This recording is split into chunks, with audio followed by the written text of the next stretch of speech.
Oh, you're thinking about starting a trucking company. Maybe you're tired of giving up a chunk of your paycheck to the mega carriers, or maybe you're just ready to call the shots and start booking your own freight. But before you start filling out paperwork for your own authority, let's get real. Owning a trucking company isn't for everyone. There are plenty of benefits to being a company driver, just like there are plenty of perks to being an owner-operator or even going fully independent. This episode is all about giving you the clarity you need to make the best decision for you and your lifestyle. Hey, y'all, I'm Brian Wilson, your old hand with a new plan, and this is Enjoying Life OTR. Today, Cindy Tunstall and Kyle Hutchinson, both experienced trucking company owners, sit down to break down the real steps to running an independent trucking company.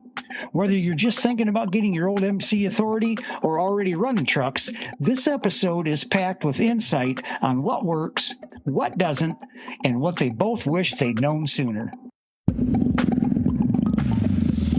Welcome back to Enjoy Life OTR. My name is Cindy Tunstall, and I'm your host, and we have a great guest today. We are going to be talking about the steps and what it takes to get started in the freight transportation industry, and specifically about how to start a trucking business and when to know when you're ready to get your own MC authority and go out on your own. And there's a lot of steps involved, and I knew I couldn't cover it all on my own, so I invited a guest. He has his own successful trucking company. His name is Kyle Hutchinson, and we are going to go through all the steps for you. So welcome to the show, Kyle. Hi, Cindy. How you doing, Jess?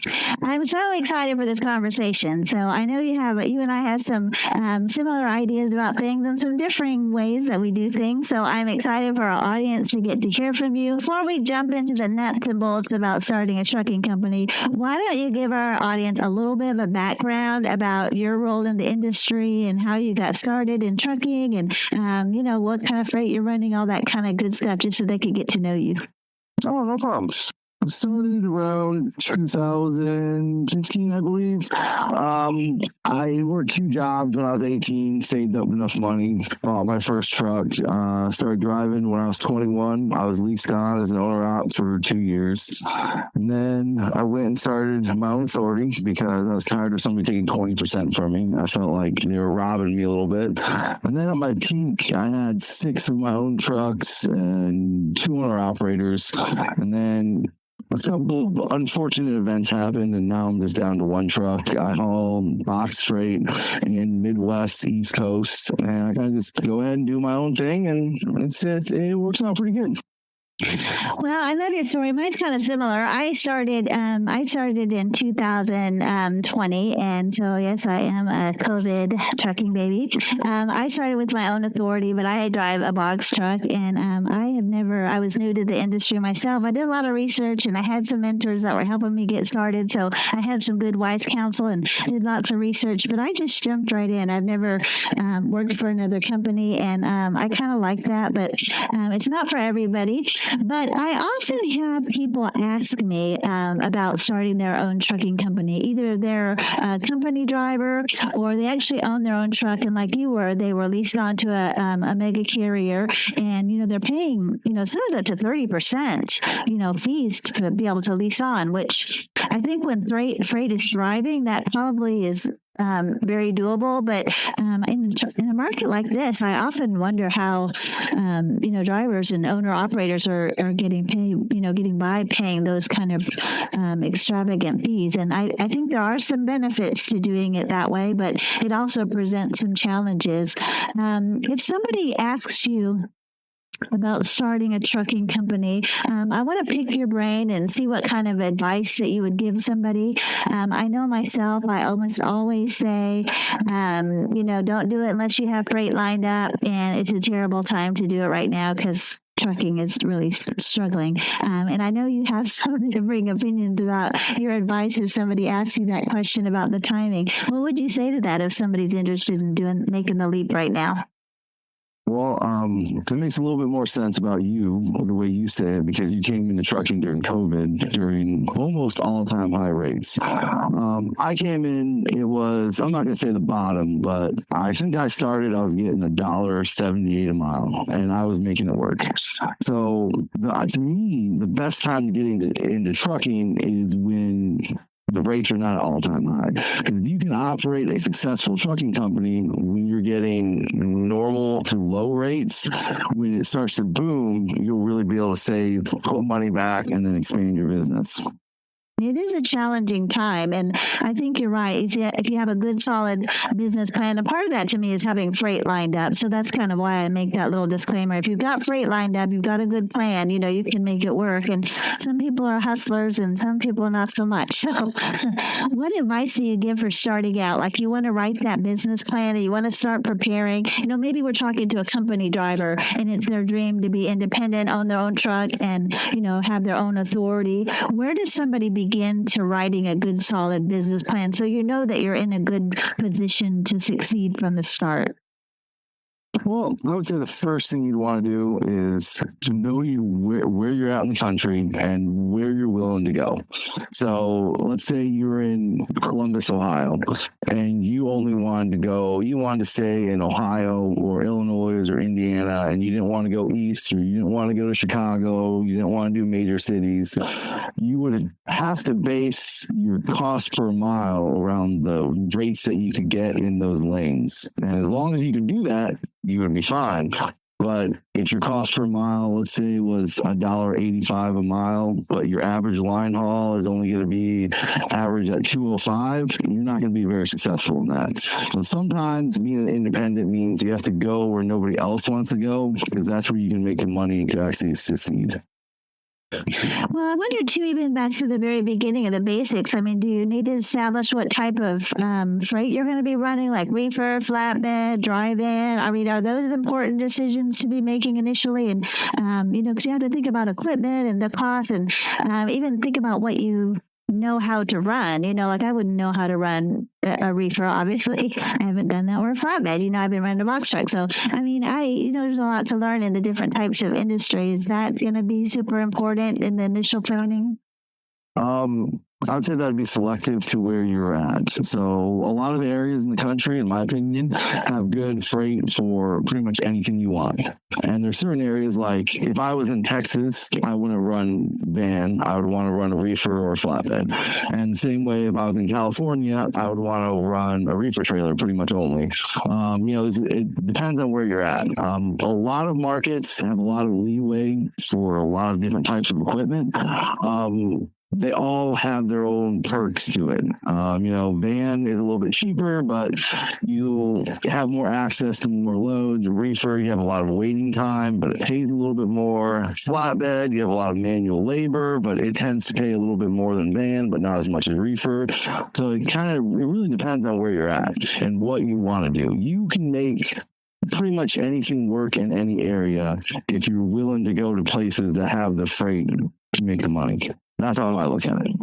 Well, that's great insight. How would somebody educate themselves about the regions where they're wanting to run? How would you find that information? Where would be a good place for them to look? I would start looking on load boards, and I would search by van, flatbed, and reefer, depending on where I was at, and see how many outbound loads you have to certain areas. And then in those areas that you're taking the outbound to, you want to see how many inbound loads are coming from that area back to where you're at. And so that way, because again, I'm in Indiana. So if I run out east with the flatbed, there's not a lot of loads out east for the flatbed. Now, that's not saying I couldn't do that, but I'd have to get a lot more in my outbound to make it worth it, because I'd be deadheading a lot back empty.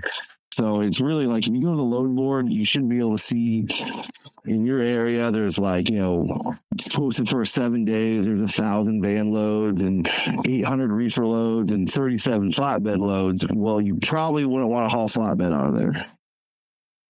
That's how I would look. That's great information. I think that you made a good point too about checking out, like you're in Indiana, I think that the Midwest is a great area to run freight, and there are lots of options going out of there. But say you're looking at a load going into Florida, and that's getting all appears to be getting all this great money. But if you don't do that next step of what's it like to get out of Florida, where you're only getting $1, or sometimes they're not getting $1 getting out of Florida, so they're going to look at a deadhead to get out of there. So that rate going into Florida needs to be paying to accommodate the rate getting out. So there's a lot of research that needs to be done.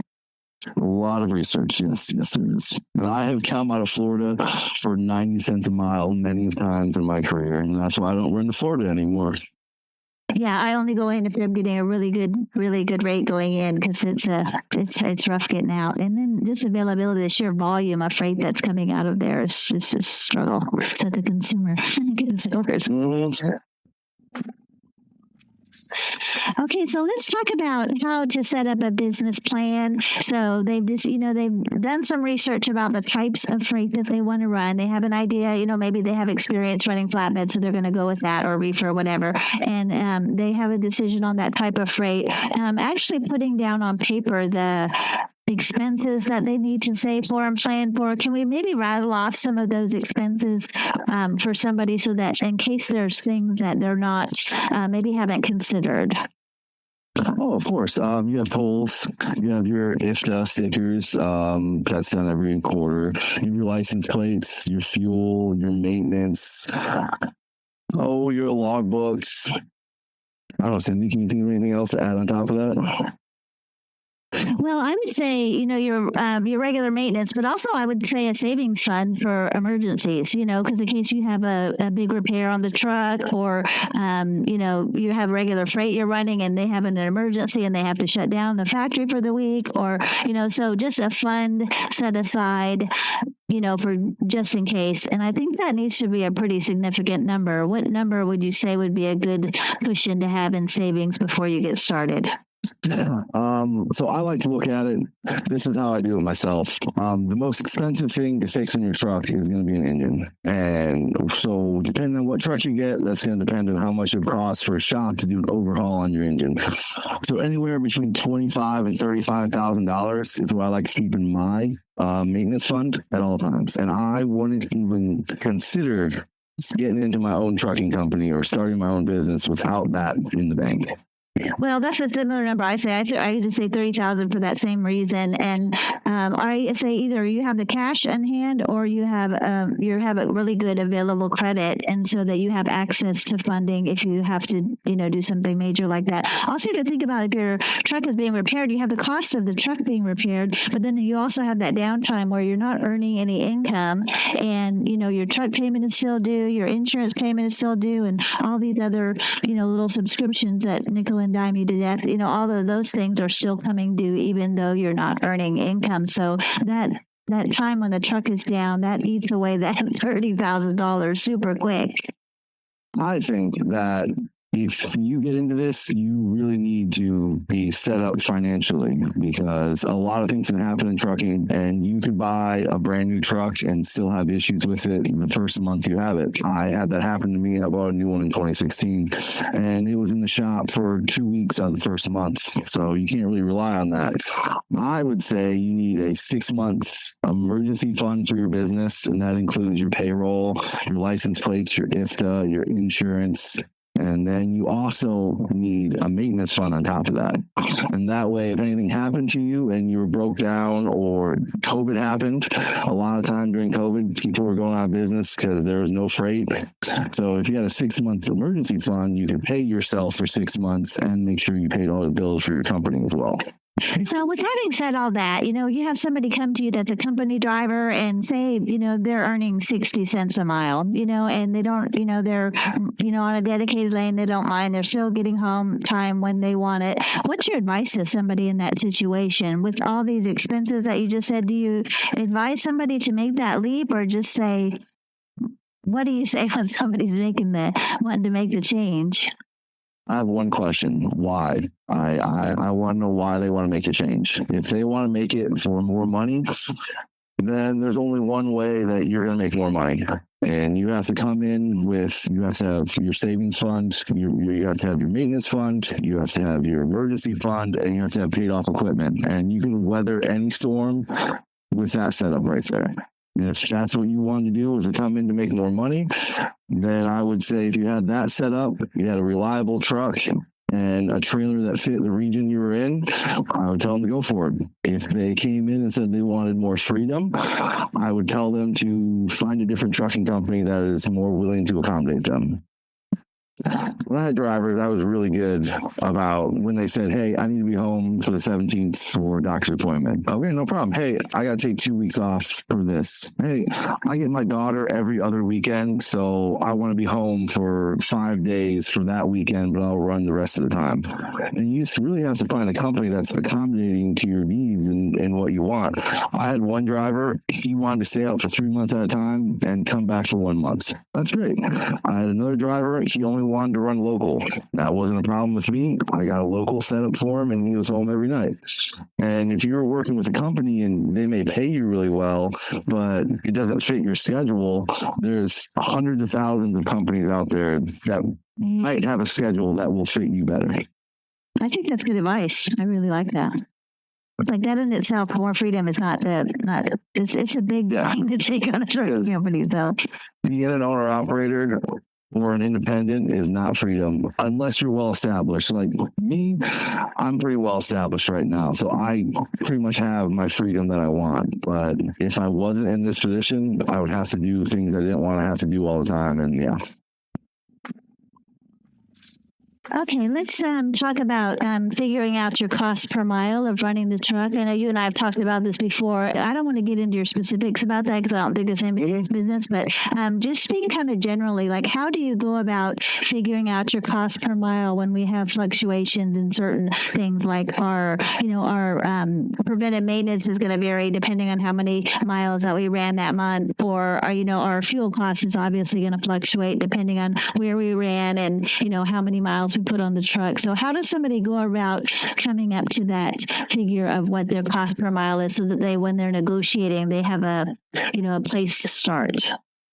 The personal way I like to do it is I like to use a year average. So the end of the year for me, my license plates are due, my fourth quarter IFTA is due, and then I start working on my taxes. So I'll add up all my miles for my license plate, and then I already have all my fuel and maintenance and tolls and IFTA and all that already added up for my taxes, and that's how I come up with my numbers. And that way I have a good year average of whatever the maintenance was. And that changes every year because, you're going to have different expenses. You might rebuild the motor 1 year, have to put a rear end in, or you might get lucky and have a couple of years that nothing goes wrong. But if you are just starting out, a good number I would say to use if you have a truck and trailer payment is $2 a mile.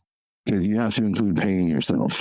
That's probably on the higher side, but I would say that would be a realistic number to shoot for. So that way you know that you're going to be able to make all your minimums and keep your equipment well maintained and to pay yourself. I just wanted to add that that $2 a mile I was saying, you can use that for the first 30 days and then you can readjust from there after that. Then you could go off a month average and then until you get to the full year. And I would just say to put that to paper, somebody because I did this when I started, I thought, what do I have to earn to make this profitable? And, I was going to have a truck payment, I was going to have insurance. I knew some things were going to be fixed and I knew I could guesstimate how much, miles per gallon my truck was getting. So I was I would put a couple different scenarios together, say I'm getting, 600 miles a day or 500 miles a day. And I would just run some different numbers. Or if I was going to run local, I was looking at all the scenarios about what, I would put it to paper and say, if this was the kind of trade I was running, I was doing local, regional, over the road, and I was getting these miles or these miles, I would just put all the scenarios on paper to see what is it going to take for me to, because then if I have the miles that I'm going to run, I know the gas mileage that the fuel, that my truck is getting, I can make an estimate of how much I'm going to pay per full. So I just had a big range of, options, and I thought, thought, I think I can make this work. So, and then it was still scary. I was like, I had to go and do it. And, it's tough when you have a brand new authority because, brokers don't want to run with a brand new authority, especially now because there's so much fraud in the industry and they don't know if you're trustworthy or not. If you really are actually going to deliver their freight like you say you're going to do. So the fraud makes it really difficult for a brand new authority. How would you advise somebody, how do you find loads and what's the way to get started and start to build some relationships and some network that can actually sustain your business?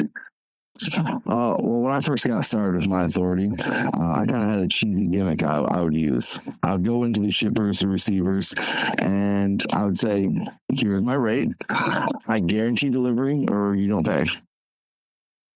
And normally the greed in the shipper's eyes, you can see it, will take over, and they will at least try you out.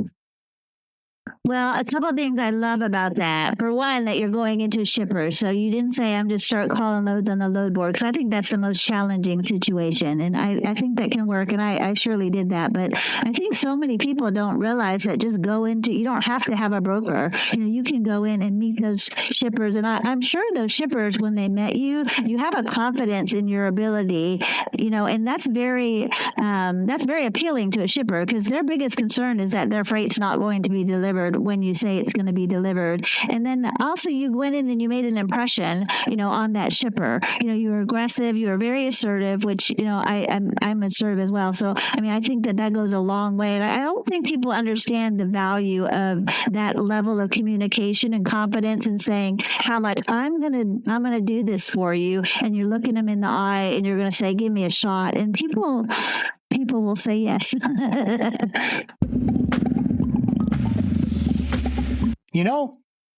Something Kyle said really stuck out for me. How when he walked straight into shippers and made his pitch with confidence. That right there, that's gold, man. We talked last week about how confidence in making that first offer can put you in control of a negotiation. By the way, if you missed that episode, go check it out. It's worth it. But here's the deal. If you're stepping out on your own, you got to get comfortable with talking numbers, setting expectations, and just flat getting up and walking out when a deal doesn't serve you right. No one's handing out golden tickets in this trucking business. You got to go after what you're worth. All right, guys, back to Cindy and Kyle. What I will add to that, when you first start, for the first 6 months to a year, you are going to be hauling a lot cheaper than somebody who's been around for 5 years, in my opinion. So you really need to know that it starts off slower, but the more your company ages, the more pull you will have talking to shippers and receivers and brokers as well. Brokers are very important and have a very good use. You just got to make relationships with a few brokers. You don't need all of them. You just need a couple of them in your lanes that's in your corner for you.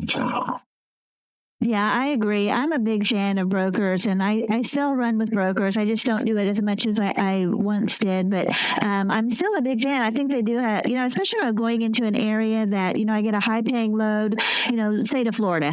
I get a really high-paying load into Florida, and I don't have any connections there because it's so rare that I go into Florida, but this is a high-paying load. I can't not go. I'm gonna take this load. So, I'm gonna rely on, brokers to help me get out of that city or that location where it's a place where I don't usually run. And I think that it's a great partnership to me. I feel like I'm doing a service for them. They're doing a service for me, doing all this background check, doing all of this, securing this freight for me. They've made hundreds and hundreds of calls to secure these relationships with shippers. So I'm happy to work with them. I feel like they're a partnership. So I don't have any problems with brokers. Yeah, I'm in the same boat with you. They provide a service that we do need. Just don't rely on them 100% and don't only rely on one broker. it was a minute before I started really networking with direct shippers right away. And if I look back on my time, I wish I had done that years ago. I didn't have the confidence to do it, honestly, and I wasn't sure, even in the early on, I wasn't sure what rates I could, promise them, or, I didn't know what everybody else was earning. I didn't know where the places were to go. And I also didn't know how to check credit. So I do want to talk about that. How do you know if a shipper's going to pay? So I think that's an important thing for us to discuss. But so I look back on that. I relied heavily on brokers in the beginning. And I really made sure every conversation that I had, I was trying to make a good impression so that person, anytime there was a load that would fit in my size truck and they were in my area, I wanted them to think of me.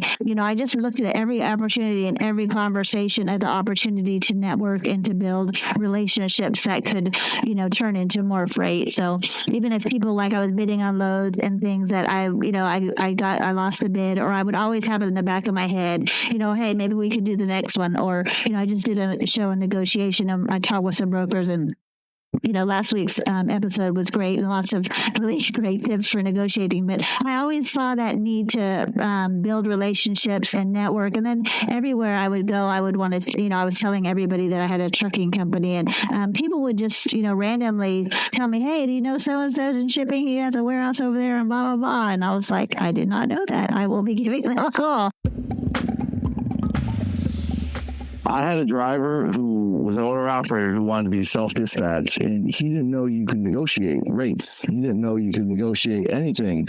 And it's like, once I realized that, I'm like, okay, that thought never crossed my mind that people didn't know how to negotiate with a broker. Even if you've been running as an owner-operator, and I didn't know this, but my friends that have run as owner-operators with mega carriers, they have a load board up there, and they're not negotiating that, Those rates are fixed, and they'll say, yes, I'll take that load to Utah, or no, I will not take that one. I'm going to go to upper state New York, and they're just picking the rate that's on there. So I think if that has been your background, I think that when you see it and you get on a load board as a, independent, you see that posted rate, there's no reason for you to know any differently that's negotiable. So I don't think that's uncommon. I've heard other people say that, like, it's, when the load is posted, they act like that's it, I'm like, the posted rate, that's just ignore that. That means nothing. Yeah, you call and tell them your rate. I think that was helpful information. And I think that's a common mistake that new owners make.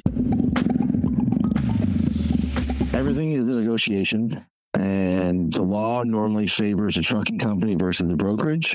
Industry standard is a joke term. That's not real. There's no industry standard on anything. It's what you deem as a fair and reasonable charge as a trucking company. Again, when a broker says that's the industry standard, I hate that term so much because they always want to use it for layover or detention pay. And it's like, I wish you guys, people believe that, and that's not what you should be getting. You should be getting your day rate. And if you don't get your day rate, I've been blackballed by 2 or 3 brokerages because they wanted me to sit and wait for 3 days for $150 a day, and I just laughed at them. And I wouldn't put that freight directly onto a cross dock in their name, and I went on about my life. Oh, for real? You did that? Yeah. Wow, I love that. Because there's no, I want this much. Well, we can't pay that. I'm like, did I mess up? No. Did you mess up?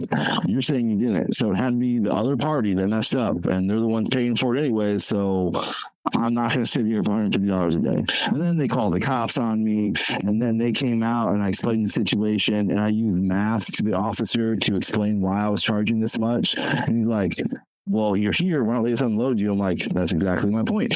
And they're like, okay, well, you have a good day, sir. I'm like, thank you. I appreciate that. So what happened? Any repercussions for doing that? I mean, did you get freight guarded? Did you get paid for the load? Any repercussions? Well, I got paid after like 6 months of fighting. I got a freight guard, but I fought it and I won because I didn't do anything wrong. They have to pay you for that load because you completed your contract. Oh, wow. Yeah. So and I learned this. Cleared up. Was that a problem, or you already have relationships with brokers? It wasn't a big deal. It took a while to get it cleared up, but I already had relationships with brokers, and these brokers I talk to, and they're like, it's laughable because when I tell them I want $11.68 a day as my layover, they're like, okay, cool, no problem, send over, thanks buddy, appreciate it. Or there's always the option of unloading me today, and that's normally the goal that I try to go for. So this happened like, I'll tell you something that happened like 3 months ago. 3 months ago, I was delivering, I picked up out of Chicago, and I was delivering to upstate New York at Johnstown. There's a Walmart DC there, right? And it was 2-day delivery. So I picked up, I had 2 days to make it out there. It's 800 some miles. And when I got out there, they typed my number in and said, yeah, this number's no good, your appointment number. So I'm like, okay. So I went out in the parking lot. I called the broker. And I'm like, hey, look, this is what's going on. I need a new delivery appointment. I need to get unloaded today. I have other things to do. And they're like, okay, well, hang on. It's probably something simple. We'll get back with you. Like an hour later, I called them back. I'm like, hey, what's going on?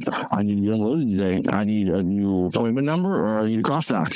And they're hee-hawing around and never ask for layover. Always make them propose layover to you. That's a better negotiation tactic because it helps you get what you want. And so eventually they brought up layover.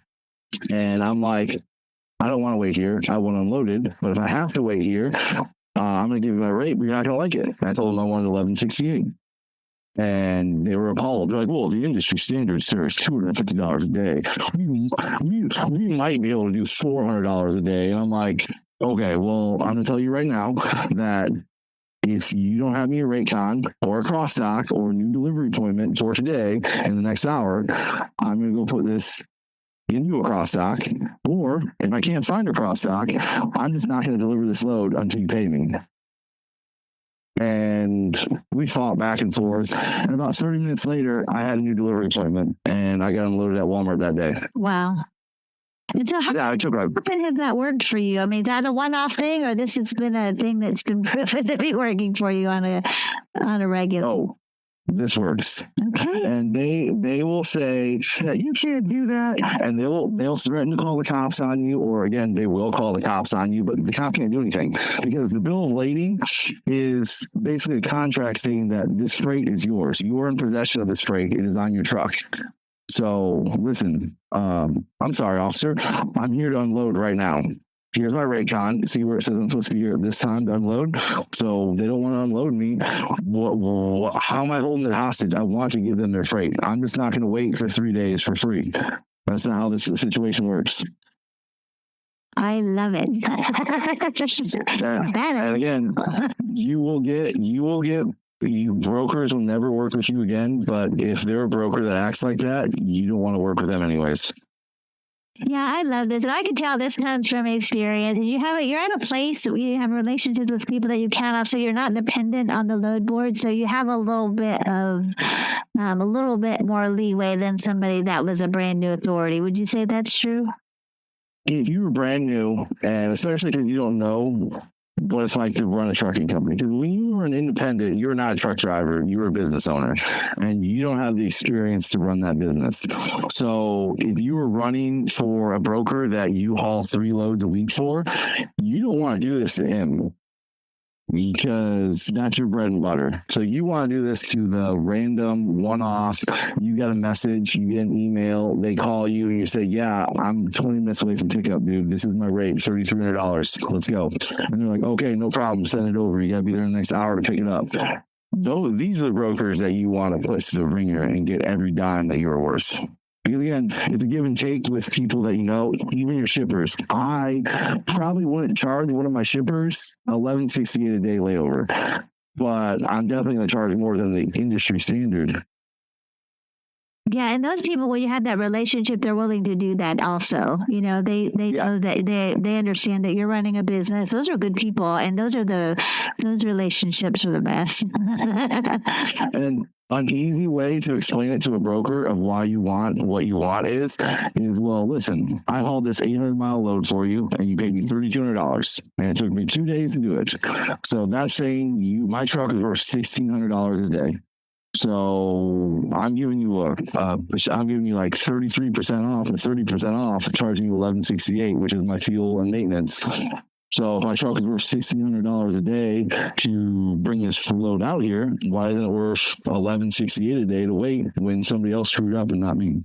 Well, the other thing too, I'll use as a negotiation. It's like you're costing me my next load for the rate, and I'll say the same thing. You paid me this, they're paying me that. Like I've always established, this is what the value for my truck is. So along that same line. So that's good. I like that. That's strong. Yeah. And when you're dealing with carrier 411, just make sure the first thing you do is send it's not a cease and desist letter, but you send a letter to the broker or the brokerage and tell them, stop doing this, you're hurting my business, all this other stuff, and get a lawyer involved. You should have a lawyer on retainer if you run a business, because you're going to get into an accident, somebody's going to sue you. It's a good idea. And if he knows, even the letterhead of a lawyer sending to a brokerage office when you have a carrier 411 report on there goes a long way. Yeah, that's good advice. You have to protect yourself because a lot of crazy shit happens in trucking. There is a lot of crazy stuff that happens, but yeah, a lawyer is important. A letterhead of a lawyer's office goes a long way, because they will threaten to sue you and call the cops and all this other stuff, and they're going to threaten to do a carrier 411 report on you, and there's a lot that goes into it, and it takes a long time to fight it, and it's just better if you don't get one, but sometimes you gotta do what you gotta do. You gotta make a stand. Brokers will walk. That is what I didn't know when I first started, that I wish I knew, was that industry standard meant nothing, because I was just like, cool, at least I'm getting something to sit here, So I'm glad that eventually I learned that, that's a fairy tale. That's a made up number, Well, and I think one thing I hear when talking with you is like, the importance of having a mentor and really doing your own research about what the laws are, the regulations. There's so much that's in place to protect us as carriers, and we need to be knowledgeable about that. So take your time to study and get familiar with the regulations. But even beyond that, I think to have a mentor, somebody that you can trust, that's going to be able to give you some real straightforward, wisdom about how to handle situations, because they've done it and they've been there, and they know how things work. So get a mentor. Yeah, I would agree with that. Yeah, that's good. Yeah, I'm trying to think for myself what advice I would give. I guess I wish I had known about that trend lines earlier on when I discovered that. It's a free website that DAT trend lines, and it'll tell you where the average rate that the different types of trucks are getting in the different regions. I think I would have liked to have known that earlier. That would have been helpful in setting up my planning about what their rates were, because I was kind of just guessing and going based on what I was hearing from other drivers. But I like that statistic is out there, and you can look, say, can I really make that work? And, those are averages. So that means I would take that to mean, okay, yeah, some people are making more than that, and then there's people that are making less than that. So, but it was a good place to start. I think it would have given me a little bit more confidence early on. And I would also tell people, don't get frustrated that it's tough in the beginning, because it's going to be tough in the beginning as a new trucking company, and you're going to get a lot of rejection. You're going to get a lot of people turned down, but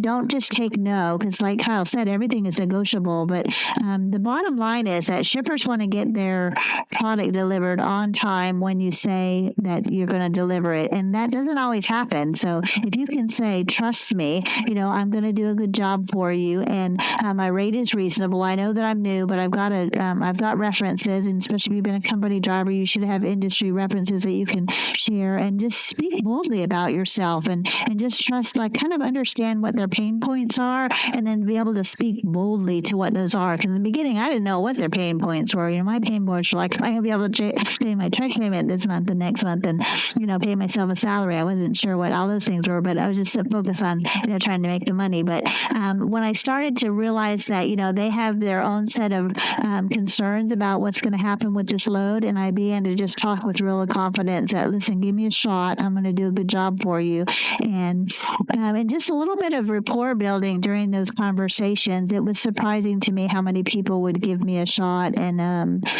just give me a chance to get in there and hustle and make some money. And then after I delivered a load, I didn't do this in the beginning, but I realized pretty quickly, there's certain brokers that I want to keep working with. So I would just follow up, and I started to tell them where I would, where my truck was going to be. Like I would say, hey, I'm going to be in Chicago on Thursday. Keep me in mind if you have anything coming out of there. I still had 2 days to get there, so I had given them a warning that I was headed that way, and that was really helpful. So do you post your truck on the like the DAT load boards and things to let brokers know that your truck is available? Do you do that?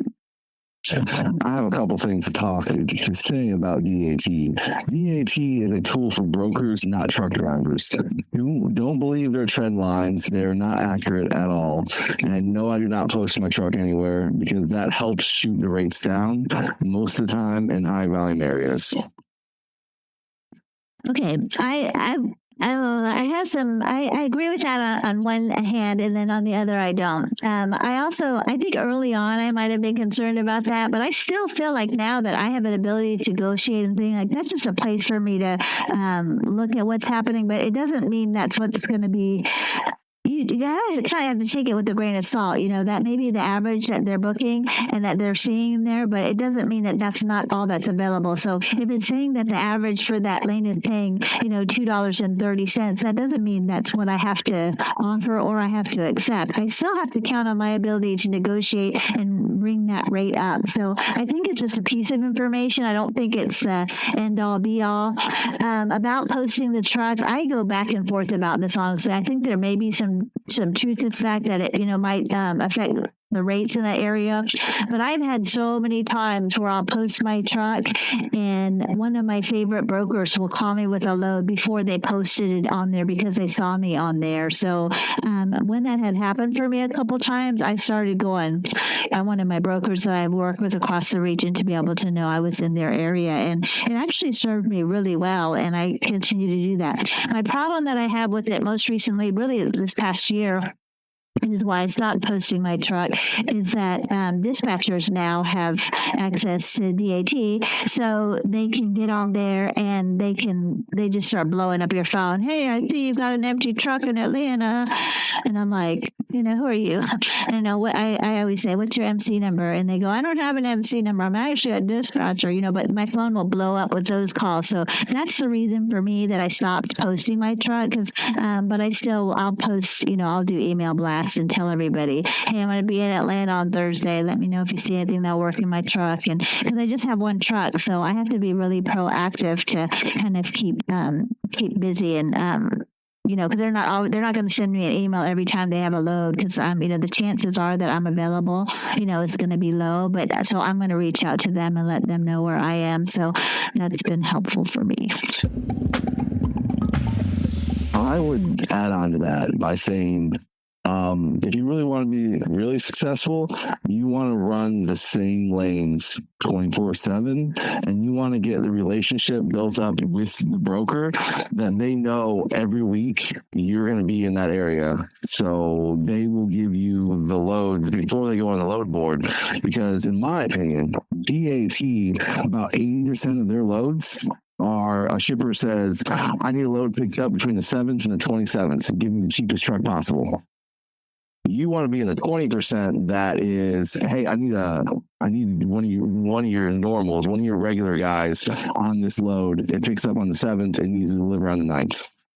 That's the kind of relationship I want. Load boards is the biggest, it's a race to the bottom, so to speak. I mean, it really is. It's like you're competing with it's not good. The cheapest carriers. Yeah, you're for sure. So that's why building a relationship with email and letting them know where I'm going to be, and I agree with you. The time that I've been most successful is I'm running dedicated lanes and running in that same area. Whether I'm I had season where I was doing Dallas to Chicago, and I just was tearing up that lane, just went back and forth, and out of Dallas I might have one or two shippers that were running that lane, and I would have a couple different brokers in Chicago that were, hooking me up on the other end, and I was just constantly letting everybody know when I was going to be back. And I've done that with Atlanta and Nashville, and just different seasons where I'm just constantly running. And then occasionally, like I'll be in Nashville, I'm like, okay, this is going to take me off my path. But as soon as I could get back to that rhythm, running that same lane, and it was most profitable for that reason, because I could have relationships with people that were running when I came straight at them, those cities. So yeah, that's great advice. Yeah. Again, in my mind, you want to do 600 miles round trip. So you want to do 600 miles there, 600 miles back. So you can do it in one day. You can do 2.5 rounds a week, and you'll be working with the same customers, same shippers, same brokers over and over again, and they will rely on you more and more, and you'll gain their trust more and more, and eventually you will be their go-to. You will be the one they call and say, "Sweet, this load came in. I'll go ahead and give Kyle a call. I'm sure he'll want it for the 12th or the 15th." Yeah, I love that. I mean, how do you figure out market rates? Well, I do look. I know you said you don't like to look at that and what the trend line is showing there, but I'm also, I do look at that. I do look at see what that's paying. I don't think that means that it's what I have to pay, and I do think there's some negotiation skills that are involved. But I do look at that and see as a base of what's paying. I don't think it's set up just for brokers. I do think that it's the most reliable source for that information that you can get. But and not to say that there's not trucks making more than that, but I just have that in mind going in. So I look at data. I use the load boards for the load averages for the month. What about you? You say you don't trust those. So how are you deciding where to go? Again, I go to the same areas every week, unless I'm doing my local dedicated round trips, and I do that in the summer. But what I will do is, if I wanted to go from Columbus, Ohio to Chicago, Illinois, I would call carriers in Columbus and say, "Hey, I'm Bob with XYZ Broker, and I'm working out of a dedicated account, and I'm looking for a truck to go to Columbus, Ohio every day of the week. How much would you charge to do that?" And I'd do that like 10 or 15 times and take the average out of that. And that would be the lane rate for that area. And that would tell me if I wanted to do that lane or not. And so where are you getting the carrier information? I just Google Columbus, Ohio trucking companies, and normally a lot of them pop up. Safer will pop up as well. Yeah. No. And that's how I would figure out, because that's how brokers do it. That's how brokers figure out what it's going to cost to haul a load from Columbus to Chicago. That's how they should do it anyways. A lot of these brokers are promising super cheap rates to these shippers to get their business, and that's why the market's so down.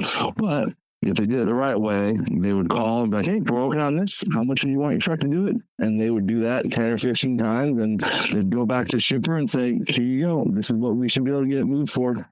And are you finding that carriers will give that in, will talk to you like that without knowing who you are? Have you ever gotten a call or an email from a broker saying, "Hey, we have this load. How much do you want to haul it?" Because I've had that happen every week, and I always give them my number. Yeah.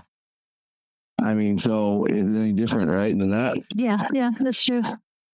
Yeah, because it happens. I'm going to say, to me, I get 50 emails a week with people asking me, "Hey, we have this load. What's your rate?" And then I get random phone calls saying, "Hey, I'm with XYZ Broker. We got this load. Are you interested?" And you want to find... As a carrier, it's like I get so many calls from dispatchers. I mean, it's so ridiculous. So I won't talk to a dispatcher. So I'm always like, "What's your MC number?" So like, if they don't rattle off their MC number, I'm not going to talk to them because they're a dispatcher, and I don't want to waste my time with, having that conversation. But so that's my... But you can just rattle off your MC number of your trucking company, and they're not going to look it up. Yeah. They're going to say, "Oh, okay, cool." I mean, again, because you're not lying at that point if you just rattle off your MC number. Yeah, that's good. I like that. That's good hustle, Kyle. That is a really important tip. That's how I like to do it. Because then, again, if you go off the DAT, and that's why I don't like the DAT averages, because if you call trucking companies like that and do that to medium to small trucking companies, the DAT average is nowhere near what people actually want to charge. And that's the rate you want, is the rate that trucking companies want. Because right now, what's everybody doing? Complaining about how bad rates are. And all those people are taking loads off the load board. And what are all those people complaining about? That the brokers have the loads posted too cheap. So it all factors into, that's why I don't trust DAT. Well, and I think that the problem with the DAT number is it probably is accurate. And, people, when you're calling and saying what you want to run that lane, they're giving a number that's going to make them a profit. So I think probably, that's going to build your confidence to be able to, not you, but, just somebody negotiating that this is really what the lane is worth, and to be able to stand firm on that. I love to tell somebody when they go, that lane doesn't pay that much. I'm like, dude, I run this lane 3 times a week. Don't tell me what the lane runs. I'm like, this is my bread and butter, so I know what this lane pays. So you're gonna have to come up. I'd love to be able to say that. But a lot of trucking companies, they don't know their cost per mile, so they don't know what their target rate should be. So they're out here running for what the spot market rate is. And I know this because I've asked in Facebook groups, hey, what does everybody consider cheap freight? And everybody says the same thing you say, Cindy. Well, according to DAT, the national average right now is $2.06 a mile. So if you're above $2 a mile, you're doing okay. That's not accurate at all. You should not have that mentality, because that's not true. So if you don't know what the rate should be, then you can't tell your shipper what you want to haul it, because if you go off the DAT, they're probably going to be really happy because you're doing it for $1 less a mile than anybody else. And in 6 months, you're probably going to be out of business because you're not making enough profit. It's not sustainable just to fly by the seat of your pants. It's going to catch up with you. Yeah. And again, most of the loads on the load board are from brokers that promised loads to shippers for way too cheap, and they know that people are going to take it because it's almost what the market average that DAT says it is. So why wouldn't they take it? Everybody thinks it's slow right now because, what's 20 cents, 15 cents a mile? Just take it. It's fine. That's, again, do not trust what DAT says. They're a tool for a broker, not a truck driver. So how are you finding your load? Are you using DAT, or what are you using to find when you're on the spot market, when you're, in that situation where you're in a random city or something that you don't have a relationship? But how are you finding your loads? I only do the same area every week. So I have 10 brokers that I know. Again, about 50% of my current freight is from brokers. Sometimes my outbound freight is even a broker. It's just the way it works out that week. So I will just call them. They send me load lists over in an email, or they know me and they're saying, hey, we got this load coming up next week. You want it? It's like, yeah, I want it, because they know that I will deliver on time, that I will be there, and they know what my target rate is. So they know not to call me if it's not at my target rate. Yeah, so you're completely off the load boards. You're not using load boards at all? Yeah, I don't pay. If it costs me money, I'm not paying for it, because they're not worth it. Now, I used to be a gypsy truck driver. I used to do all the 48 states. And I used to be on every load board. And that was one of the reasons why I wasn't making enough money to keep all my trucks, because I was going off of the load board. I'd have my outbound load, and they're like, hey, we need you to go from here to down to Texas. It's like, yeah, cool, I'll do it. And then out of Texas, it's like, well, I guess I might as well go up to Colorado, because it pays 75 cents more a mile to do that than it did to go straight back to Indiana. And then I'd use another load board, and then I would find another broker. And eventually it's like, I make more money doing a dedicated route than I do being a gypsy and just going wherever the highest outbound load takes me. Yeah, same for me. And I really, early on in trucking, I knew that I would not enjoy doing dedicated freight. Like that would be hard on me. And it is a little bit difficult on me, but so much more profitable running dedicated freight. So I agree with you 100%. So I am a little bit of a gypsy soul. So it's very difficult for me, but I'm running a lot of the same lanes. So, but for that reason, because I have good relationships and my shippers are taking good care of me. And they know, like you said, they know my rate. They know I don't have to haggle every time, we know. And if it's not a good fit for me, they're not gonna call and, mess with me. So it's like, it works out great, but it's like, yeah, I a little bit miss being a gypsy. Oh, I do too, because that's what I used to love to do. Because the thought of driving on the same road, the same direction, the same way, seeing all the same stuff every day of the week, maybe not want to drive truck. But when I realized that if I do this, I can take more time off. So it's actually going to be better in the end. And that's what really matters, is how much time can you pay to take off if you do the thing you don't want to do. Yeah, that's exactly how I resolve it myself. I just get more time off, and it does afford me to have a little bit more flexibility in my scheduling, and because the pay is just significantly higher, so I just can't turn it away. So I have a question. How do your shippers handle you not being there when you take time off? Because I like to take weeks off every month normally. Normally in November through March, I might only work an average of 1 week a month. So how do your shippers handle that scenario?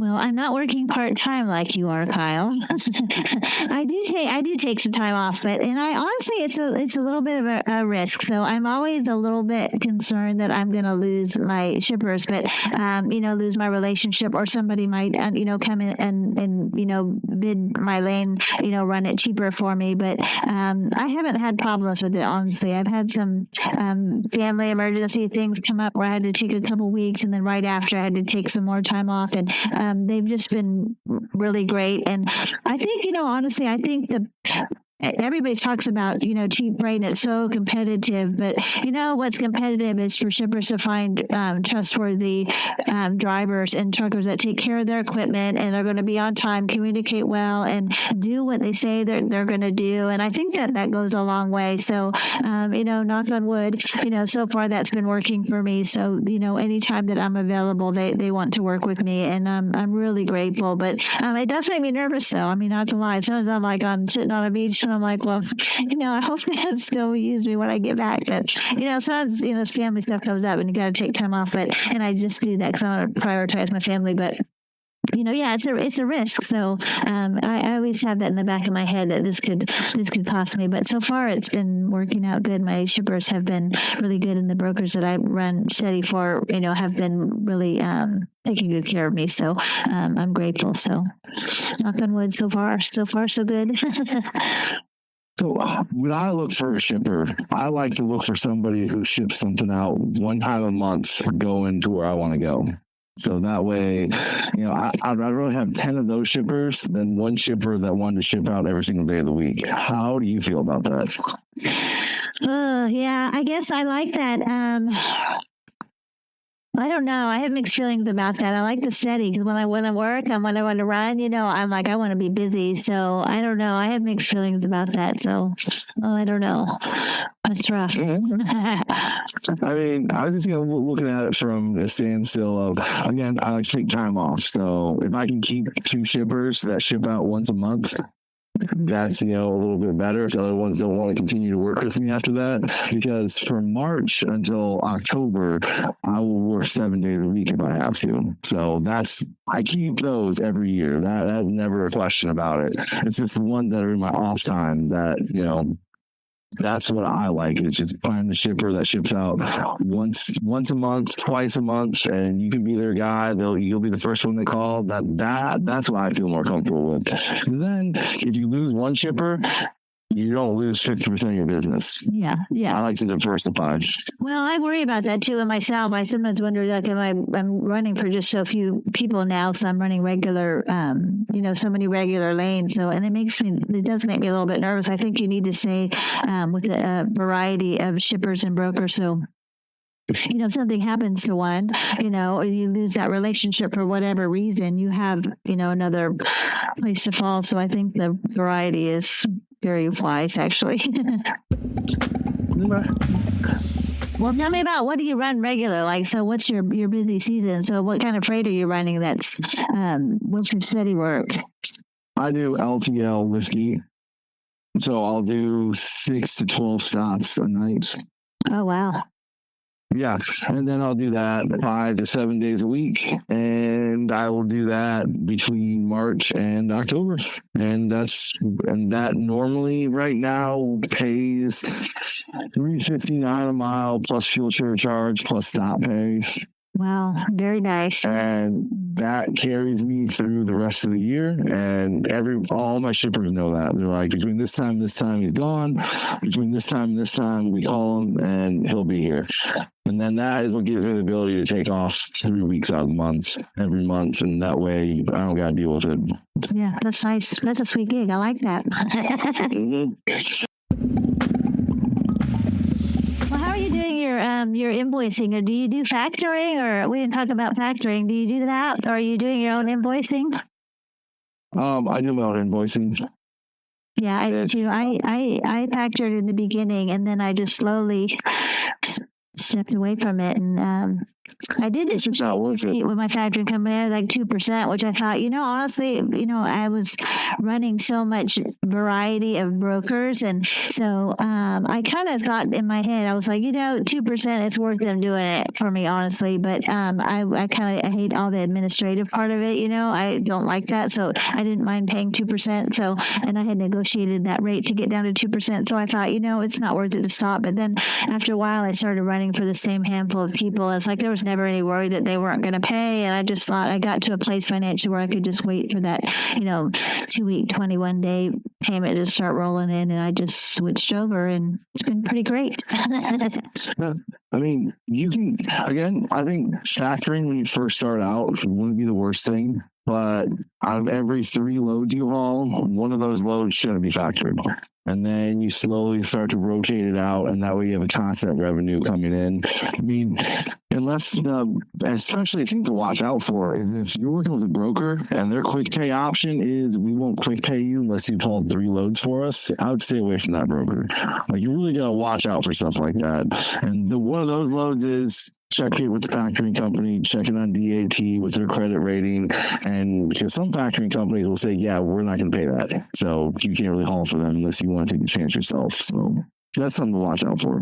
Since I was new, I really liked the idea of having my factoring company be able to check credit for me, because I just wasn't sure about all of it. I was still learning the industry, so I kind of relied heavily on that. And now I think I would, Dad always has a factoring company they're partnering with, so they'll have a little check mark on there, and they'll say, and I kind of just trust that, if they feel like, they'll give them a pass, and I'm like, you're big. I'll trust your credit check. If it works for you, it'll work for me. But again, I'm not running spot market like that anymore. So I'm running with, just like you are, just a handful of steady brokers. But in the beginning, I relied on that, being able to do a credit check. And, I was just so worried about getting burned by somebody. And I wanted to get paid.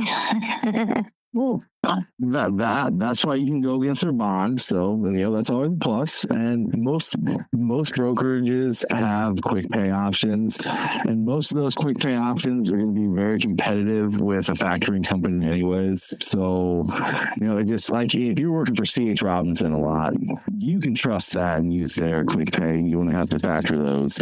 But if you're working for a broker that's only been in business for 6 months to 2 years, I would be a little leery of that. Especially because they probably only ship out 2, 3, 4 loads a month. And that is where it gets a little nerve-wracking.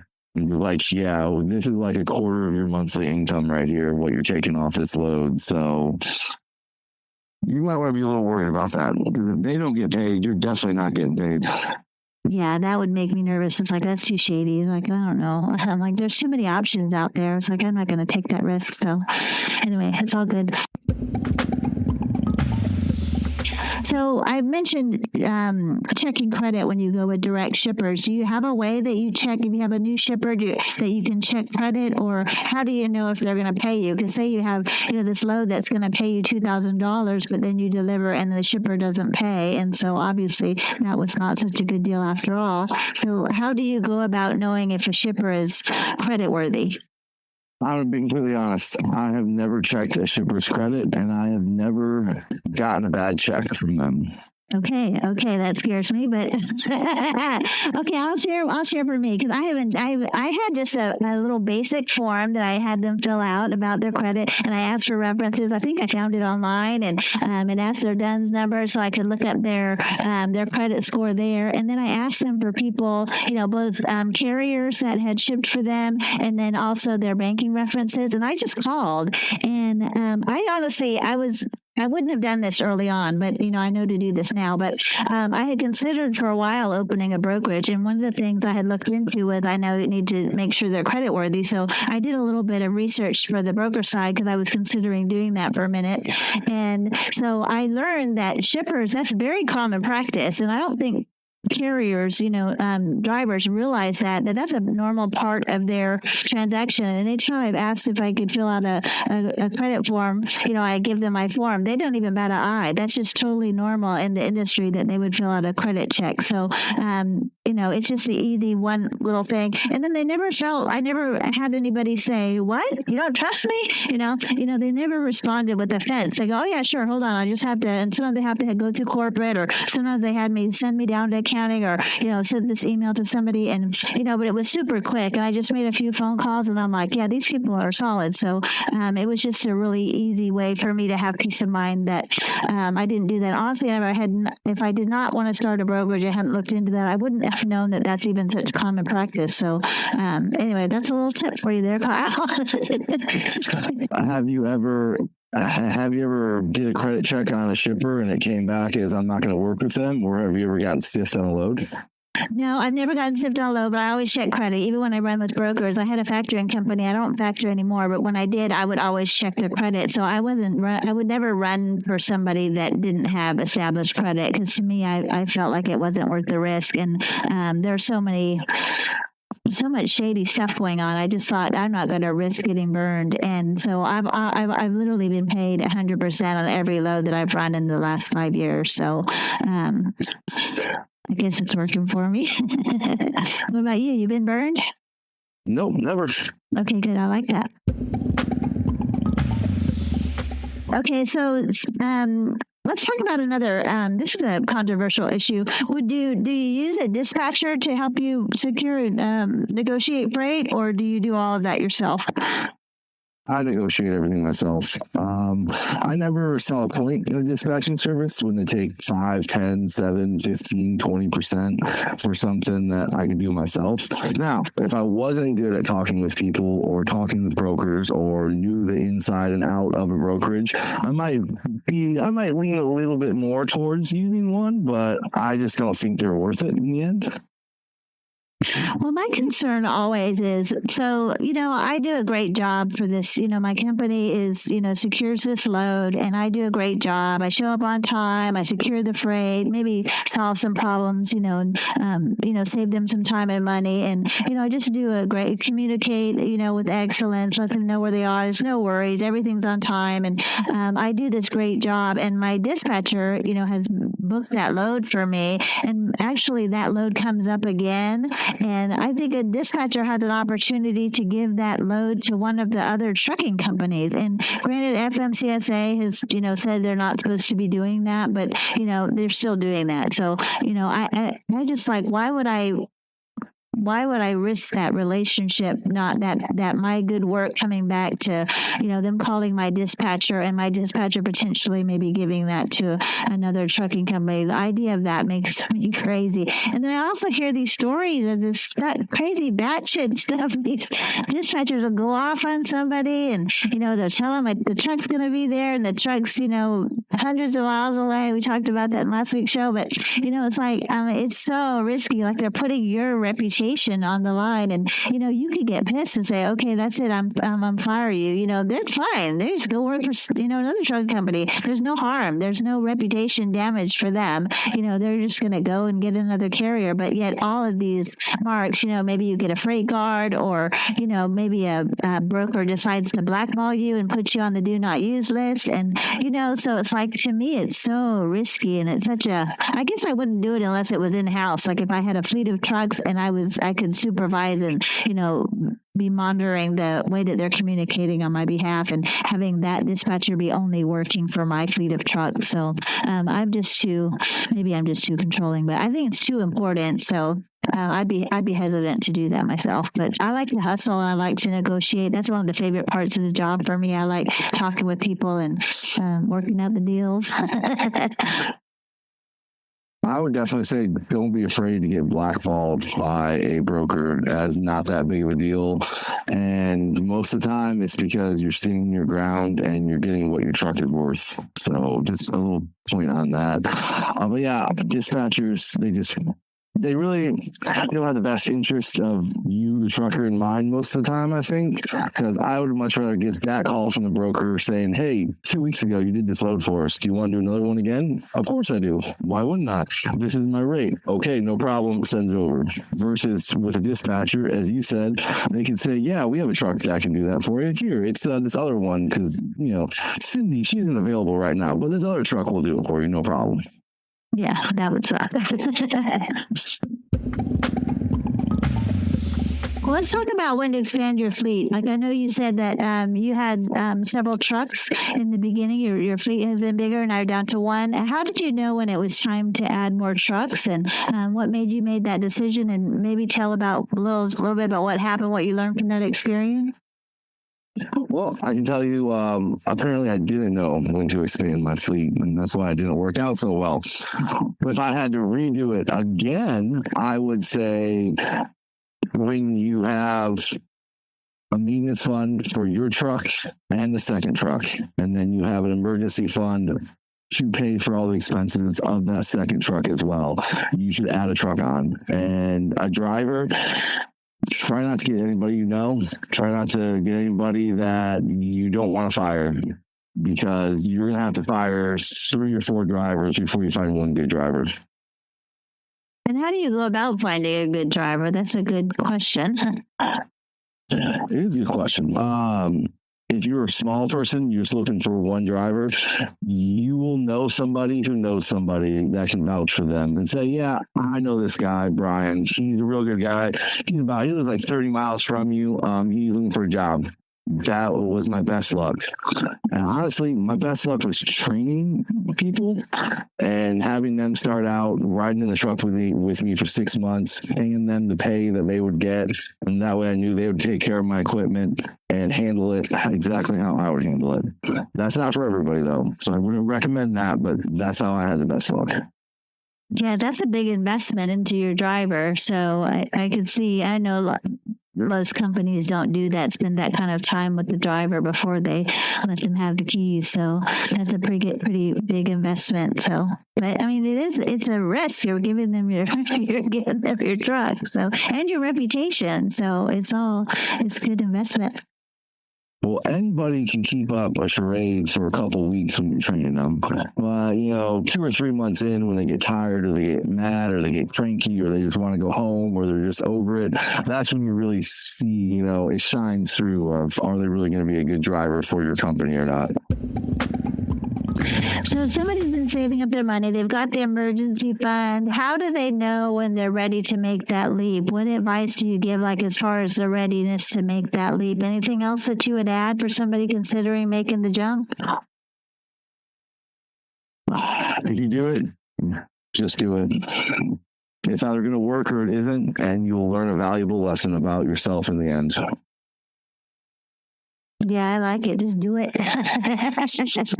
I mean, there's no, either you're going to do it or you're not. If you can afford to let your truck sit for 6 months with insurance on it to age your DOT number, that would be amazing. But not a lot of people are going to have the ability to do that. But if you could, that would work out really well for you. Even now, it's hard with new authorities, because even like say you let your authority age, because that in the past I think was the biggest deal, you know, because you didn't have any time on your authority. But now they look for inspection. So even if you had your trucking authority for 6 months, but you didn't have any inspections, I think you would still have the same struggle now with brokers. So again, I would go back to the thing: you got to be able to go into shippers and, you know, make arrangements to haul freight even before, you know, your authorities, you know, active, start hustling and start looking for ways to, you know, relationships that you can haul for. I had a friend that started a trucking company that actually had freight lined up. They were, you know, hadn't even applied for their authority yet. And they actually, like, the shipper was like, yeah, I'd love to use you, but, you know, go get your own authority, you know, get a truck and come run with us. I'd love to work with you. And, you know, so it's like, it doesn't have to be the same model that everybody has followed, but you definitely have to be creative, and you definitely have to be willing to hustle and keep thinking outside the box about ways that you can set yourself apart from other people, because it's challenging, but not impossible, but challenging. That is very true. Well, Kyle, you have a lot of wisdom, and I know that our audience is going to wonder how that they can get in touch with you, and if they have questions. I mean, if you want to share your socials, or do you want to how can people get in touch with you if they had questions they wanted to ask you? Because I have a feeling there's going to be some people want to pick your brain. They go right ahead. They can reach out to the Tall Garage on Facebook. That's my Facebook group for my shop that I run. I do mechanic work, and that'd probably be the best place to reach me at if they have any questions regarding trucking. Thanks for coming on the show, Kyle. This was great. I learned a lot. This is a good conversation. Thank you, Cindy. I appreciate that. One thing is quite clear: there's no one-size-fits-all path in trucking. Some drivers thrive as independent owner-operators, managing their own business, while others enjoy the freedom, yeah, I said freedom, of being a company driver. You drive, you deliver your freight, you don't have to worry about the stress of taxes, breakdown costs, payroll, and all of that. The key is knowing what works for you. That's the important part. Hey, huge thanks to Kyle Hutchinson for sharing his insights. If you want to connect with him, check out the Tall Garage Facebook group. Link is in the show notes. Starting a trucking company is a big decision. Cindy knows how overwhelming it can be. That's why she put together a detailed guide with all the steps to help make the process easier. And remember, as always, we're just sharing our opinions here. Nothing we share is meant to replace professional counseling, and that doesn't mean a shrink, I'm talking about lawyers, that is specific to your needs. If you'd like a copy of the steps to starting a trucking company, just click the Send Us a Text link in the show notes and send Cindy your email address. She'll send it over when she's not trucking. If you found this episode valuable, do us a favor, share it with a fellow driver. They may need to hear this too. Let's help each other level up. And don't forget, new episodes drop on the 1st and the 15th, so hit that subscribe and keep rolling with us. Well, as always, guys, I'm Brian Wilson, your old hand with a new plan, reminding you to keep learning, keep growing, keep asking questions, and most of all, keep enjoying life OTR. Until next time. Rolling strong through every fight, through resilience drives us through the night. Each mile we pass a story to tell, a feel living and doing it well. Victory's won, pushing through, finding strength in all we do. On our own, but standing tall, enjoying life.